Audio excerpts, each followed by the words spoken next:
Peter Enns is terrific. Someone want to read this? The Lord's Supper teaches that rituals are good, and they are instituted and used by God to connect His people with Him. We learn through ritual that the church is not just made up of individuals but is a corporate body.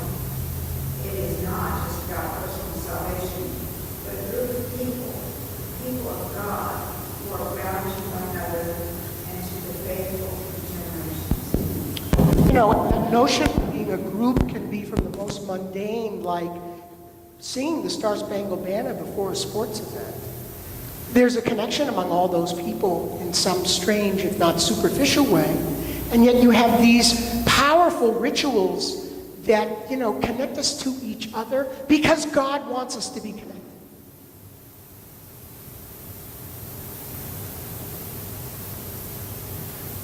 Two more. This is from an Eastern tradition. Someone? Creeds, ritual, religion, and different theologies are all derived from man's journey toward the vast galaxy beyond, and flow in 1,000 different forms, fertilizing many fields, calming many communities, refreshing tired people, and, at last, carrying people to the ocean of bliss. That's a beautiful statement, in some ways. Remember, this is just my introduction to this sort of series for us. And, sorry, I just had to use a popular character to speak about this, because I'm of the age of rock and roll, and I just read this, and I really felt it says something important. Someone want to read Jim Morrison's words? From The Doors, by the way, for those of you who may not know. Someone read that. Los Angeles is a city looking for a ritual to join its fragments, and the Doors are looking for such a ritual also. They're the rock band, for those who didn't know. A kind of electric way we hide ourselves in music to reveal ourselves. Ooh, typo, EDU doesn't belong there. I love this. We hide in the music to reveal ourselves. Isn't that interesting? We live in a ritual, but it helps us reveal ourselves. It's really powerful. I mean, think about it as Christians, for example. Without the rituals, how would you be present in the world or to each other? I mean, you could sit around on a couch and just think your faith thoughts. But the ritual is like necessary. It's almost like without the ritual, you're not really there. Where would Christianity be without its rituals? Seriously, what would you have? A philosophy, an idea. But it has to be lived. It has to show. So now, right on time, let me give you a primer on Jewish rituals. Judaism is a religion of deeds, not creed. Distinct from Christianity, as I understand it, is very focused on faith and salvation. Judaism is very focused on how we live in this life. We don't talk a lot about afterlife. As I say, we don't make a religion out of afterlife. It's a promise to us. There's a story about a guy old gentleman who's planting olive trees in the front of his house. It's a 2,000 or more year old story written in the Talmud, a collection of Jewish stories and laws. The man is planting, and two young people come walking by and say, "Old man, why are you planting those trees? You won't be around to see the olives come forth. You're not going to be here. Why are you planting those trees?" He says, "I plant those trees because someone planted olive trees for me." Well, at that very same moment, two people came running down the street. "The Messiah is here. The Messiah is here in the town square." So the rabbis of the Talmud ask, so what's the man planting the tree supposed to do? And they answer, keep planting. Keep planting. Planting for the next generation was more important than running to meet the Messiah. What do you think about that? The good deed you're doing this minute is more important than showing up to see the return of Jesus Christ. What do you think Jesus would have said? See, I could see Jesus saying, finish planting because people after you are going to need olives. It's for your posterity. It's for, the nature of the world. We make the world better. I don't think Jesus would be angry at that old man for planting olive trees, to finish the planting and then show up.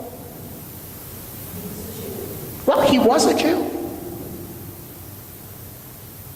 So when I say Judaism is a religion of deeds, it's really Judaism is a very ritual-oriented religion. And in Judaism, we basically have 4 kinds of rituals. Rituals having to do with the life cycle, rituals having to do with prayer, rituals having to do with sacred times, and rituals having to do with personal purity.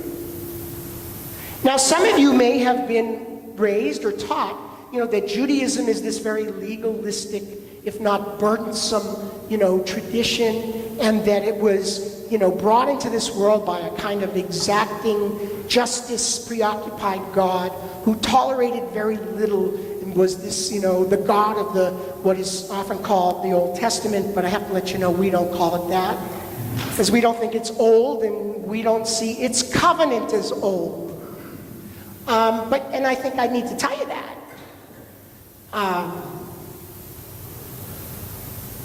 For us in Judaism, the law is our incarnation.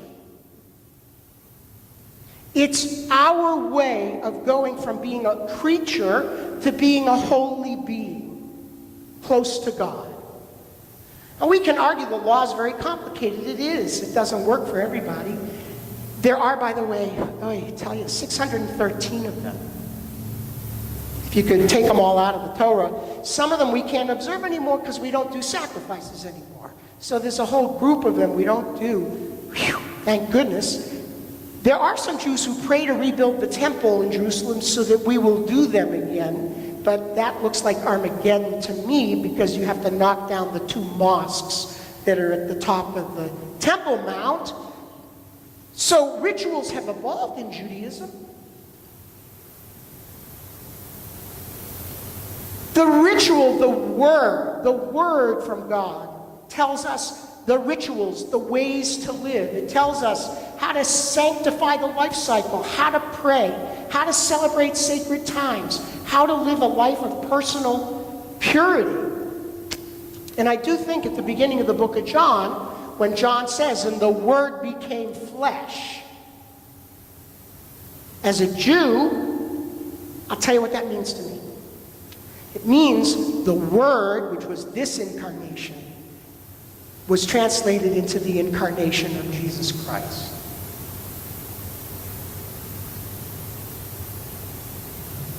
People, scholars discuss what the Word was. In the beginning was the Word, and the Word was with God. But God, according to Christianity, changed the nature of incarnation. As an aside, my challenge to you is, but why would God then say the incarnation of the Word is invalid or obsolete? Like, why wouldn't God offer many incarnations? Why wouldn't God make it accessible in as many ways possible, given the diversity of human experience, given the languages, given the rituals, given the propensity to try to explain life and find meaning in the world? Why wouldn't God allow for many paths or forms of incarnation? So for us, the Word tells us about these rituals. In the Torah, this idea of ritual is the key to our living faith is based on this phrase in the Torah in Exodus 24, but it's repeated over and over and over again. You know the Jews were called the stiff-necked people. Ha ha ha, we still are. But maybe that's why we've managed to survive. Because we don't always make it easy. When the Jews came out of Egypt, do you know how many times they wanted to go back? 5. We don't want to be here, it's too much work, we had food on the table, we knew we were supposed to sleep, we knew what we were supposed to do, you brought us out here to die. And Moses tears his hair out, tears his hair out, tears his hair out. And of course, at the very end, he tears his hair out so much, he hits the rock when they want water, and we're told that's why he's not allowed to enter the promised land. But every time that Moses interceded for them, when they finally realized, oh, okay, we get it, they answered, we will do and we will understand. It's like the doing is what matters. The understanding is secondary. Someone says, Rabbi, what does the Sabbath mean? Like, well, here are some books. But if you really want to know what it means, go do it. Experience Shabbat. The doing precedes, in a sense, the meaning, the understanding. And again, that's why ritual is more important than faith. We have one faith statement in the whole Jewish religion. Jesus identified it. Hear, O Israel, the Lord is our God, the Lord is one. Deuteronomy 6. It's the line before, and you shall love the Lord your God with all your heart, with all your soul, with all your might. So for us, action and obedience precedes the knowledge. The ethic of communal identity depends on the rituals. So what are our rituals? Birth. Most traditions have it. The first of birth rituals is circumcision. Oh my gosh. It is of an origin we don't fully understand, but it has to do with a blood covenant. You ever hear the phrase to cut a contract? That comes from this. It comes from the ancient practice of cutting. When land deals were made, there were some circumstances where the parties to a deal would slaughter an animal and they'd walk barefooted through the carcass. And that became like signing the contract with witnesses. Circumcision is that kind of a ritual on the 8th day of life. It's a sign of the covenant. Abraham was commanded to circumcise himself and his family. As we say in Yiddish, oi gewalt. It means, are you kidding? But Abraham does that. And in return for giving up that little thing, what would the Jews promise? The Hebrews were promised to be like the sand on the seashore and the stars in the heaven, and all the nations of the world would be blessed through them. But Jewish mysticism gives us another reason for the ritual. Women, this is your moment. We're taught that women are spiritually superior to men. Spiritually superior. Men have an innate aggressive instinct, which means, and I'll just say it as it is, reflected in how sometimes men don't think with the right brain. Right? Do y'all know what I'm talking about? Ooh, she's looking at me like, ooh, he said a bad thing. Oh my gosh. But sometimes the truth is in the things we don't say. Yeah, there's 2 brains for a man. So what did the Kabbalists say? From a spiritual perspective, we take away something from that brain to desensitize that, to make room for a higher spiritual understanding. Now that's mysticism. Bottom line, it's a ritual that's a mystery. And some rituals are just that, a mystery.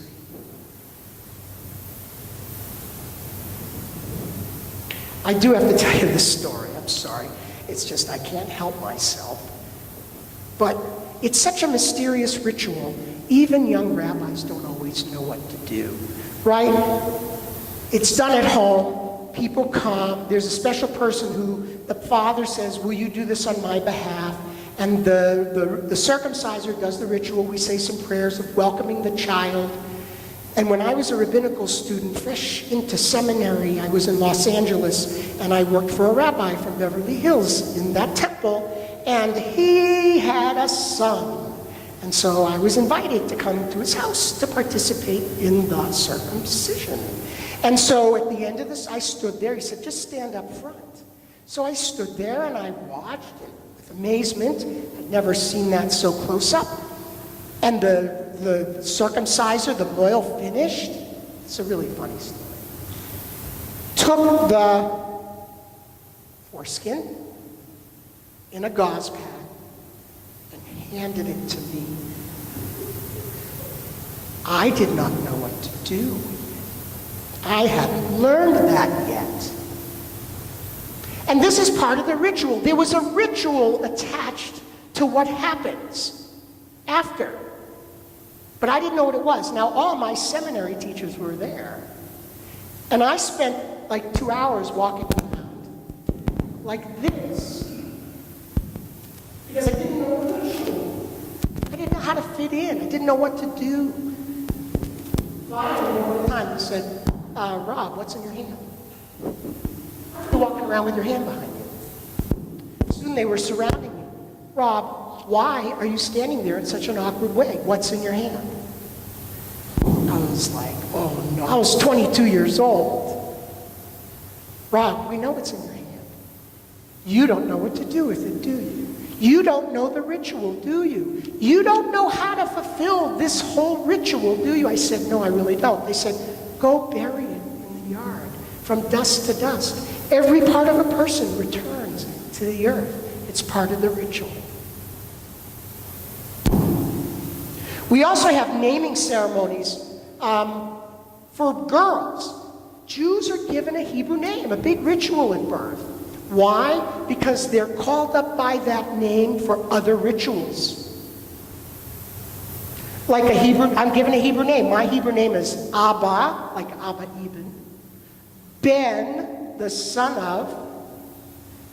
Chava, which is my mother's name for Eve. V'Yitzchak, which is Isaac, my father's name. And then because I'm a rabbi, I get to say Harav Halevi, the rabbi, the Levite, because I'm a descendant of the Levites. And that name gets used at other times. It's used when I get married. It's used when I pray sometimes. It's used at the moment of death. We have this other very interesting ritual called Pidyon Haben, redemption of the firstborn.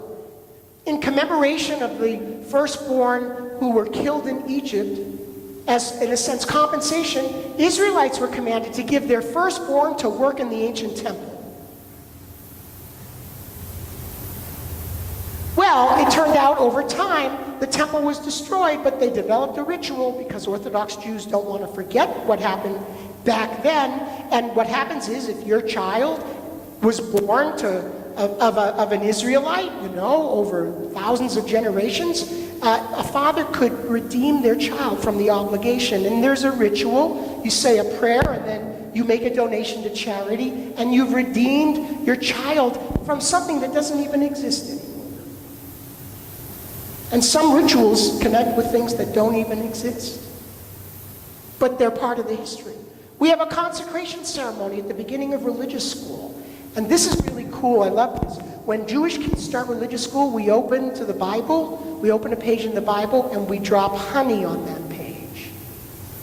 And we say to the kids, you can lick the honey off the page. So the words of the Torah, the words of Judaism are sweet. Or the ink to write the parchment of a Torah scroll is made from honey. Literally, made from honey.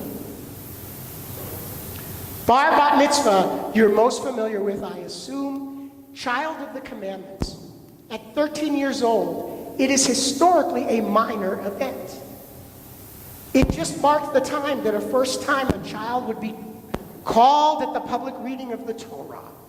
We read the 5 books of Moses each week throughout the year, and when we read it publicly, people come up and say blessings. It's like a first communion. But now it's turned into a big deal. Most importantly, it's a ritual about the privilege of age, an adult in the eyes of Jewish law. A child is supposed to fast and observe the law. A child is supposed to keep the Sabbath. A child is supposed to do the rituals. They have an obligation to do the rituals. And the ritual also, most importantly, and I say this to kids at their bar and bat mitzvah, you no longer have the excuse in your life, I'm just a kid. You have to take ethical and moral responsibility for your own behavior. Confirmation, completing religious education in high school, and it's associated with the Feast of Weeks. You call it Pentecost. We call it Feast of Weeks. Pentecost, where does it get its name? 50. 50 days in Judaism after Passover. The Feast of Weeks, meaning the 7 times 7 weeks that have passed. And for us, Passover is Exodus from Egypt, and the Feast of Weeks, or Pentecost, is Mount Sinai, receiving of the law. So confirmation is celebrated when we say to our oldest kids, you now have to take the Torah and be fully responsible for living by it. Marriage. Marriage is a really cool ritual in Judaism. Originally, it was 2 ceremonies, 2 rituals. There was a betrothal, where the parties of the match would get together and come up with a dowry. The dowry was provided by the groom, and that was given to the father of the bride.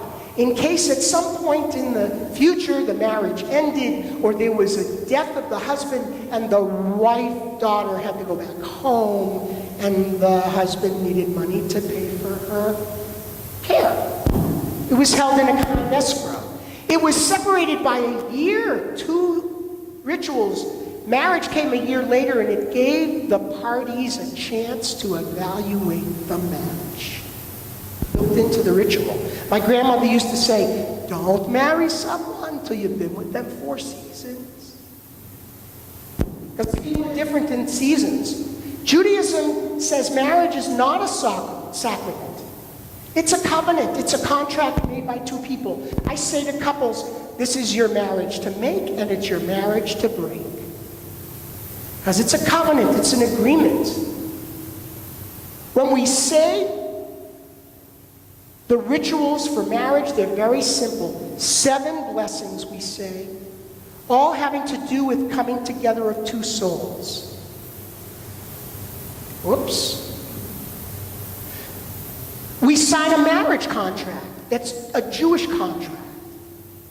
And they break the glass. That you've all probably seen.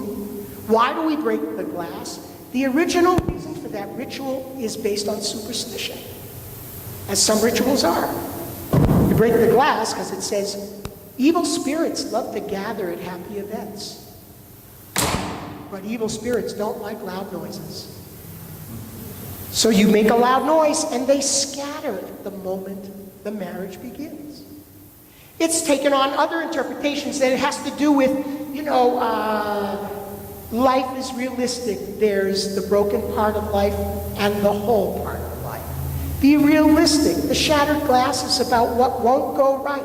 It's inevitable. It symbolizes Judaism's hopeful realism, is what we call it. Divorce. Well, divorce is allowed, even called for according to Jewish tradition. And we have rituals. It can be initiated by either side, but in orthodoxy is granted by the husband. And there are various reasons allowed based on the Talmud. From the most mundane, you send your wife away if she can't cook, which is terribly sexist, in my opinion.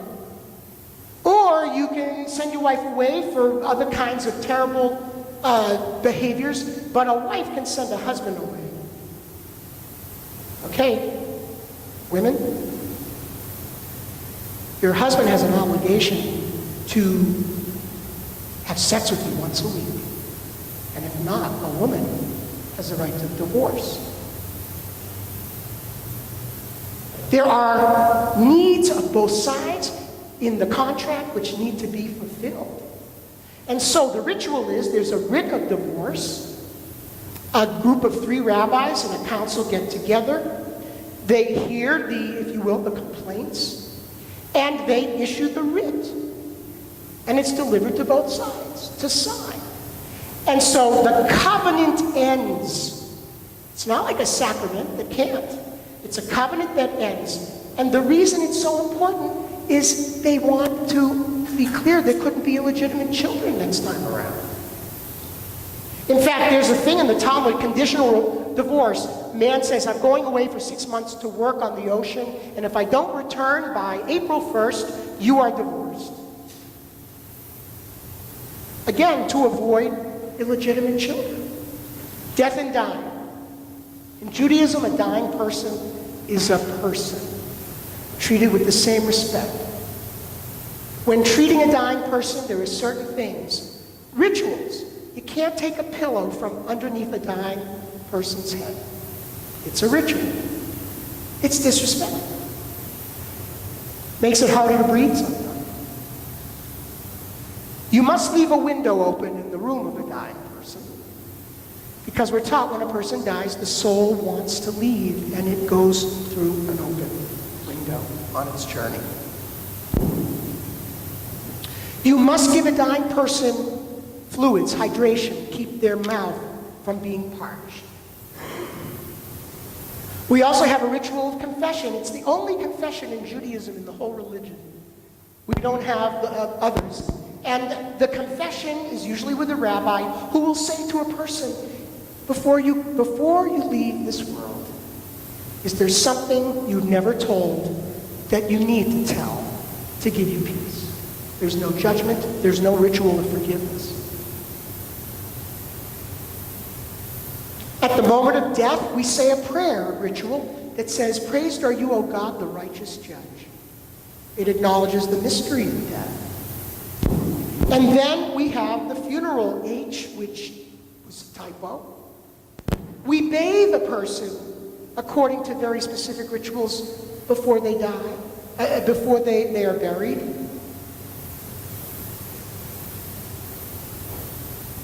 We have people who stay with the person who's dead, because you shouldn't leave anyone alone, and there's still a person. A dying person is a person. A dead person is a person in Judaism. We have a rule, kavod hamet, honoring the dead. That's why we don't have open caskets in our ritual of burial. Why? Because in life it's rude to stare at someone. But if someone's staring at you, you can turn away. If you're dead, you can't turn away. It's disrespectful. Azkara, we have a funeral, we have remembering. The funeral really focuses on the life of the living and the memory of the dead, not on the world to come. 7 days of mourning is our ritual. The immediate relatives stay home for 7 days to do the work of mourning. And then after a year and every year thereafter, we go to synagogue and we say our memorial prayer as a ritual. Do you notice all of these have to do with marking time? In prayer, all prayer is thanksgiving in Judaism. We don't have petitionary prayer. For every act from morning to night, there's a prayer, including going to the John. If you say the prayer before the action, it changes the action. All of a sudden you become aware of something else. There's a prayer for seeing a rainbow. There's a prayer for hearing thunder. There's a prayer for seeing something beautiful. There's a prayer for seeing something ugly. There's a prayer for all kinds of food. There's a prayer for all kinds of situations. Seeing a wise person, seeing a mute person, seeing a person who's disabled. They're prayers thanking God for the wondrous nature of all creation. Public prayer, we need 10 people. They don't have to be believers, by the way. Any 10 Jewish people, we have no litmus test of faith. Jews pray 3 times a day because the ancient sacrifices were given 3 times a day. And we have a basic structure to our prayer, just like you do. We have an opening, singing, a call to worship, our so-called doxology, we declare our faith. Then we focus on the Exodus from Egypt. We thank God for the wondrous nature of creation, and we have a prayer for peace. And then there's a sermon. So we have a basic structure, but there was no prayer book until about the 9th century for us. The other thing is, some Jews, when they pray, they move a lot. Movement rituals. You've seen some of the people in black hats and coats going like this, and they look like they're mumbling, but they're actually reading Hebrew really, really fast. It's like they're dancing. And there are rituals, for example, will say, "Praised are you, O God." Because the word for praise in Judaism, it's interesting, the Hebrew word for praise comes from the word knee. So we bend the knee when we praise God. Shabbat, 25 hours. 39 things we're not supposed to do. Where are the 39 things? They were all the agricultural activities that the ancient Israelites did when they were working. And they've been translated to our time. So they weren't supposed to start a fire or put one out. And so we don't turn on lights, because electricity generates heat. So rituals evolve. It's called a holy convocation, meaning it's not a work day. We usually have a dinner and we drink wine because wine is sweet. We eat bread because bread is sustenance. We sing songs to connect us to the past, and we study. We are taught study is the number one of all rituals. Number one. God, we're taught, has rest and refreshment. Rest and refreshment. Rest is sleep. Catch up on sleep. Refreshment is do something you didn't have time to do during the week. We go to synagogue and we read the Torah in public. All the rituals of the Sabbath. High holidays, the Jewish New Year. We have rituals to repair relationships with other people. We're commanded in a very ritualistic way to go to someone and say, "I've made this mistake. I know I've hurt you. Will you forgive me, and how can I repair it?" We don't pray to God, "God, please forgive me for offending Spencer." God, don't do that in our belief. And Rosh Hashanah, 9 days before Yom Kippur, the Day of Atonement, it's the day of at-one-ment. The 9 days were repairing relationships among humans. The last day is about repairing relationships about God, with God. How many people here have seen the Sistine Chapel? Oh, it's an amazing thing. My favorite plate on the Sistine Chapel is with God and Adam, where God is like reaching out to Adam, like, "I'm trying to get you."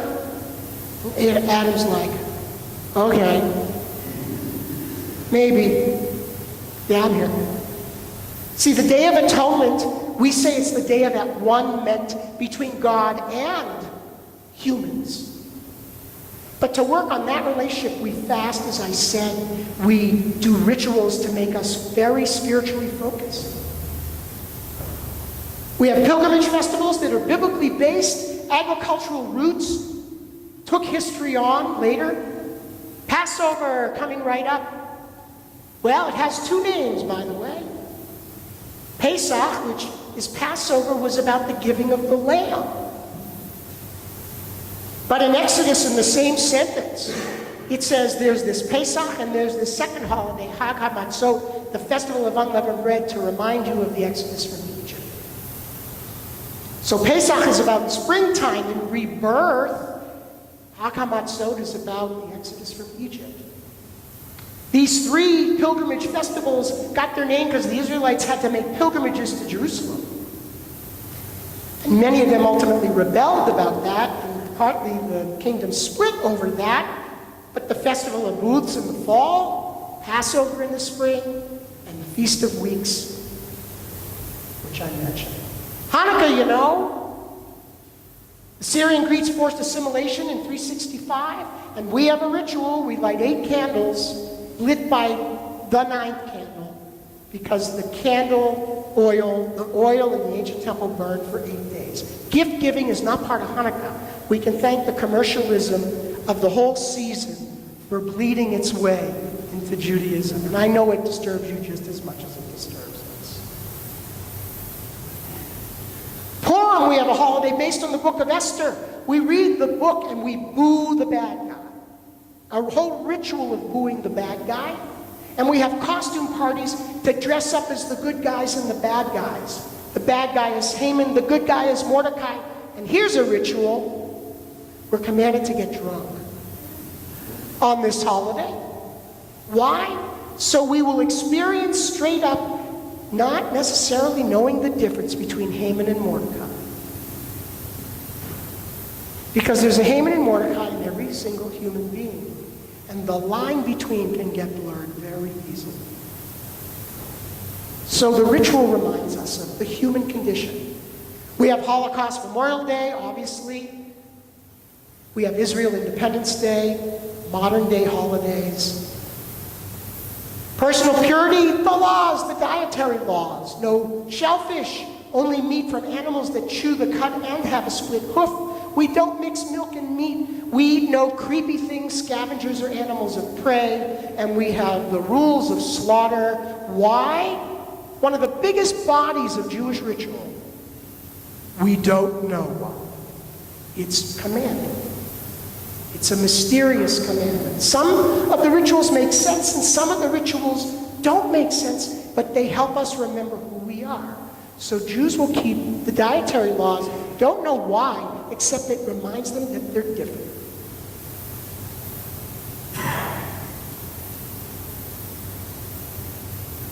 Here's the bottom line.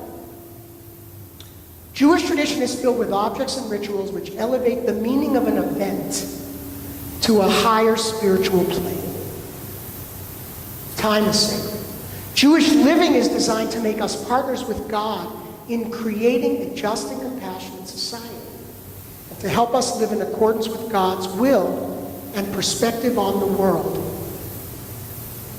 As symbols, our ritual objects point to that which is holy, namely those values to create a just, compassionate society.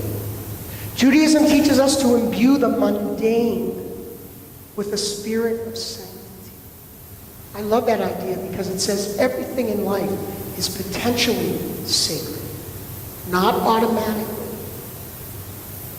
To live life so as to elevate everything to a level of holiness seems an unattainable task, and so our rituals, holy objects, sacred texts assist us in infusing life with holiness to make life more than just something we walk through, but something we walk through and experience with open eyes. Any questions and answers? I want to know where he's from. I grew up in New England.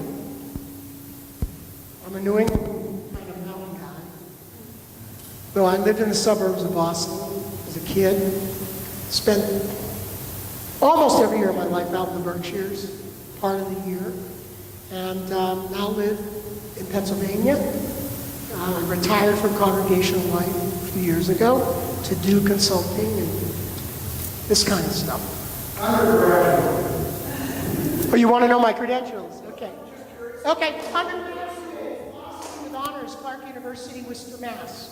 Graduate school, Master of Arts in Hebrew Letters, Hebrew Union College, Jewish Institute of Religion, Los Angeles. Rabbinical ordination after 6 years of rabbinical school, Hebrew Union College, Jewish Institute of Religion in Cincinnati. Doctor of Ministry, Hebrew Union College, Jewish Institute of Religion in New York City. Doctor of Divinity, Hebrew Union College, Jewish Institute of Religion in New York City. That being in 2003, the last one. Thank you. I tend not to tell that story, but thanks for asking. You mentioned all the prayers for every occasion. Did you reference a book of prayer? Recommend? No, did you mention that those document, all those prayers for any and every occasion, contemporary as well as ancient, are those written document? Is that in a book form? Yes. We have our prayer book, which, as in Christianity, has many variations. All of them contain a service for the morning, the afternoon, and the evening. Services for the holidays. Services for all the rituals, which have been defined pretty consistently through time. What we call the order of blessings is that list of blessings for every occasion. Blessings for occasions. And that's also written. And we look at Judaism as an open canon, so that prayers are always being written, new prayers for new circumstances, to, again, elevate them, those moments. And we also continue to write interpretations of the Bible, which we consider an extension of the holy language of the Bible itself. So we have this sort of inspiration continues and revelation continues, including with prayer. It just speaks to me as life as a ritual. You know, if every activity, everything we see, hear, and do becomes ritualized, that's cool. If it can add a sense of higher meaning and purpose, I totally agree. But we also have seen rituals go really south within nations, right? Heil, that to me was not a good ritual. You know, certain blind ritual that leads people to evil behavior, not good. And I also think in Judaism, when we say idolatry, what that means to us is when we mistake the ritual and the religion for God. People worship their religion or take it to such an extreme that somehow the spirituality is gone from it. And that is an indictment, a criticism you could place on all organized religions when it becomes extremism. But when the observance of the rituals and the faith of a religion are in the service of, hurting or destroying other people, I just don't think the Creator has that in mind for us. I missed the line. I think it was a search for meaning is the search for human. I was trying to take notes. You made some. I think I said that one of Judaism's great contributions to the world is its, even obsession, but deep commitment and yearning for meaning. And that the religion, the traditions, the beliefs, all are an attempt to add meaning to life, to raise the mundane, the everyday, to a higher level of meaning. One could say that in a way, ritual is like turning life into poetry or turning life into art, of adding greater dimensions of meaning to things, meaning that enhances our humanity, not hurts our humanity.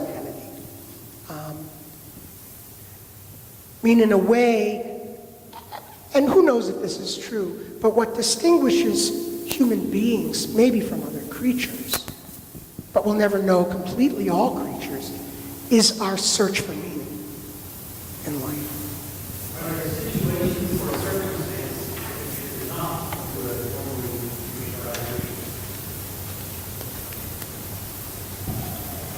It's a good question.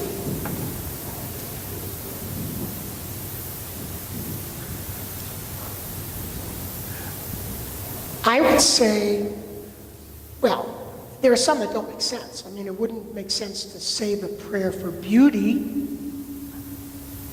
Well, maybe it would. You might see something ugly and think it's beautiful. So there you go.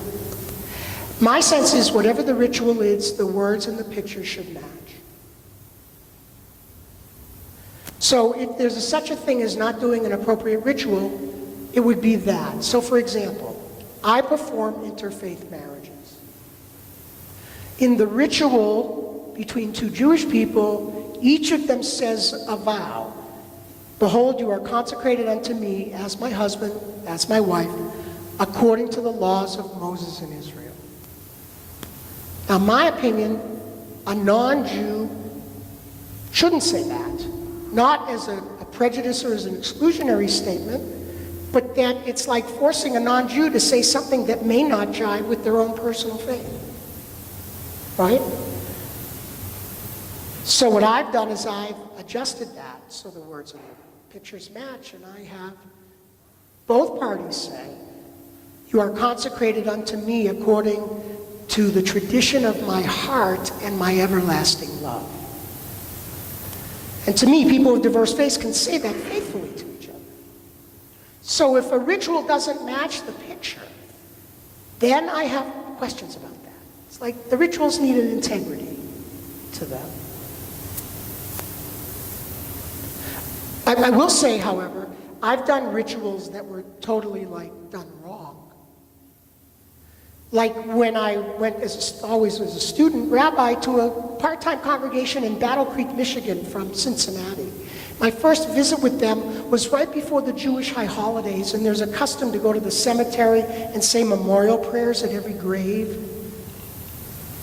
So I had never met these people. I met them for the first time in the parking lot. I was a kid. I get out of the car, they're all very nice and warm, and we walk from grave to grave, and I read the grave and say the prayer. And then I read the grave and say the prayer, and read the grave and say the prayer, and there's like 30 graves. And we get to the last grave, and it's a two-part grave, husband and wife, as there were, and I read the left side of the grave, it's the wife, and say the prayer, and then I start reading down the second side of the grave, and I say the name, and everyone there goes, He was alive and standing right next to me. But he had his name carved in advance, but not the date. So that would be called a blessing said in vain, a ritual in vain. So what I did, what my mother always told me to do, it's okay to tell a fib to save someone else's feelings. Feelings. So I walked over and in good rabbinical fashion, using my imagination, I made up the following. I said, my mother used to tell me, that if you have a dream about death, it means you're going to live a long time. Which she did tell me. I said, and what that really means is, I said this memorial prayer, but it really means you're going to live a long time. And actually, we became very good friends, this older gentleman.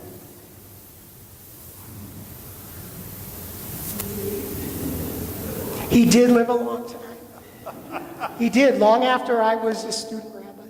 He lived a long time. Well, I have one question. Yes. You had a line up there, and part of the phrase was all caps, deeds and not creeds. And I'm assuming that's okay. I do it all the time. I'm assuming that you're trying to say by that you're not necessarily averse to creeds, but it's what you do that is more important than what may come out of your mouth. Is that what you're saying? Actions speak louder than words? In a sense.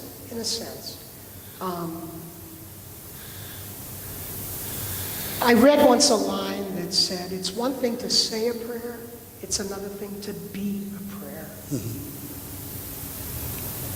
And in a way, that's Judaism's philosophy, that the world we're in is a broken world.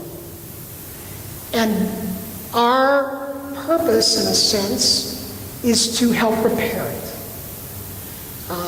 Our mystics say that at the time of creation, God put into the world these vessels of, these wonderful ethereal qualities, love, justice, fairness, compassion.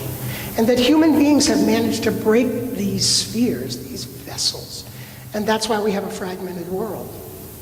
So for us, we'd say that the first religious activity, if you will, is to repair the world in any way we can. And that begins with here, each other, our world, our planet, how we live together, how we make peace together. I can profess all the faith that I like. It might change something in terms of destiny somewhere in a sense of time I can't understand. what I need to do is do something right now. You know?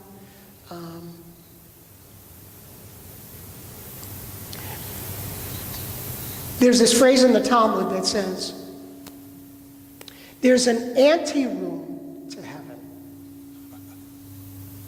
And the anteroom is where we prepare without knowing what's beyond the door, and we prepare anyway. And the preparation is we're judged if we go through the door on how we've lived. I'll say this one last thing. A rabbi was asked by his disciples, when I die, upon what will I be judged? And the rabbi said, what do you think? And he said, I'll be judged if I was a good father. Not the answer. I'll be judged if I was a good husband. Not the answer. I'll be judged by the number of commandments I observed. Not the answer. I'll be judged by how charitable I was. Not the answer. What's the answer? You'll be judged if God were speaking to me. God would say, Rob, we are the best Rob you could be. And the way to be the best Rob is to do as much good in the world that I can. Because how many people do we know who have faith who are the biggest of all hypocrites?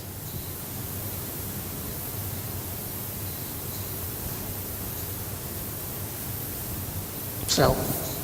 Thank you. Any other questions?